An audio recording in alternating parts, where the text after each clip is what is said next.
नमस्कार। छत्रपती शिवाजी महाराज की जय। मी अभिनेता राहुल सोलापूरकर। साधारण 1.5-2 महिन्यापूर्वी रीमा अमरापूरकर यांच्या एका पॉडकास्टवरती मी एक 50 मिनिटं मुलाखत दिली होती। त्या मुलाखतीच्या दरम्यान एका प्रश्नाला उत्तर देताना मी इतिहास आणि इतिहासातल्या रंजक गोष्टी कशा बनतात याविषयी बोलताना छत्रपती शिवरायांच्या आग्र्याहून सुटका या विषयावरती काही गोष्टी बोललो। बिकानेरच्या राजवाड्यामधले काही पुरावे, राजस्थानची काही कागदपत्र, फारसी उर्दू अशा ग्रंथांमधले आणि औरंगजेबाच्या जवळच्या माणसांचे काही गोष्टी या ज्या वाचायला अभ्यासायला मिळालेल्या होत्या त्यामधल्या काही गोष्टी सांगून मी बोललो।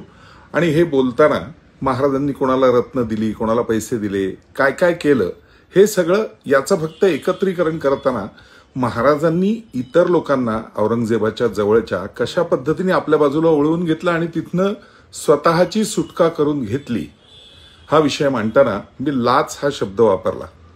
साम दाम दंडभेद अशा चारही पद्धतीने छत्रपती शिवराय फार मोठे राज्यकर्ते होऊन गेले याविषयी मी वेगळं सांगायची गरज नाही। किंबहुना छत्रपती राजर्षी शाहू महाराजांची भूमिका मी अत्यंत व्यवस्थितपणे पार पाडली होती, अत्यंत नेकीनं सगळा इतिहास अभ्यासून। आणि जगभर गेली अनेक वर्ष वंदनीय पूजनीय छत्रपती शिवाजी महाराज यांच्याविषयीची अनेक विषयांवरची व्याख्यानं जेवढा अभ्यास माझा आहे त्याप्रमाणे उत्तमरित्या देण्याचा मी प्रयत्न करत असतो आणि जगभरच्या लोकांनी ते वाखाणलेलं आहे।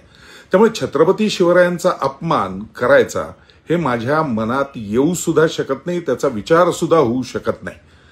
कुणीतरी फक्त त्या पॉडकास्टमधली 2 वाक्य काढून महाराजांनी लाच दिली असा हा बोलला असं म्हणून त्याच्यावरनं जे काही संपूर्ण गदारोळ उठवायला प्रयत्न केला आहे, माझं असं प्रामाणिक सांगणं आहे, यातला कुठलाही हेतू माझा महाराजांचा एवढासा सुद्धा नखबर सुद्धा अपमान करण्याचा नाही। मी इतिहास रंजक कसा केला जातो यासाठी काय काय गोष्टी भरल्या जातात हे सांगण्याचा फक्त प्रयत्न करत होतो। पण हे बोलण्याच्या नादात लाच या शब्दामुळे जर शिवभक्त शिवप्रेमी नाराज झाले असतील तर मी मनपूर्वक दिलगिरी व्यक्त करतो।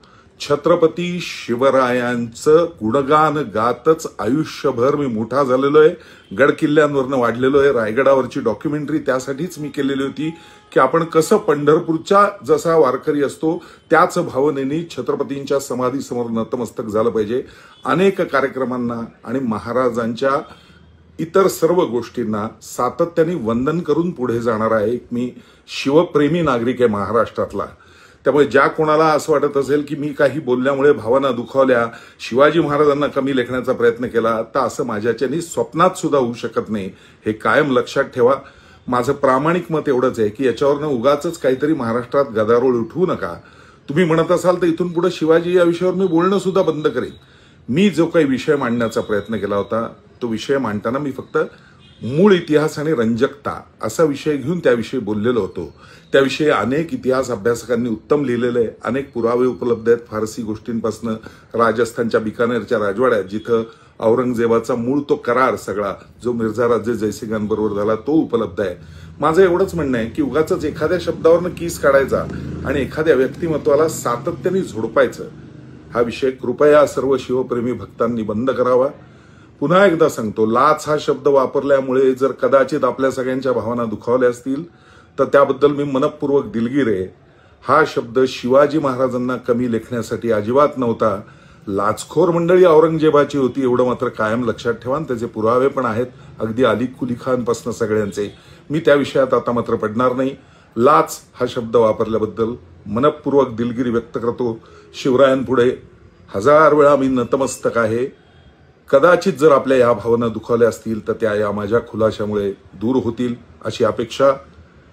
जय जिजाऊ, जय शिवराय, भारत माता की जय, वंदे मातरम। आपल्या परिसरातील बातम्या आमच्यापर्यंत पोहोचवण्यासाठी स्क्रीनवर दिलेल्या क्रमांकावर संपर्क साधू शकता। दूरध्वनी क्रमांक 8652414343।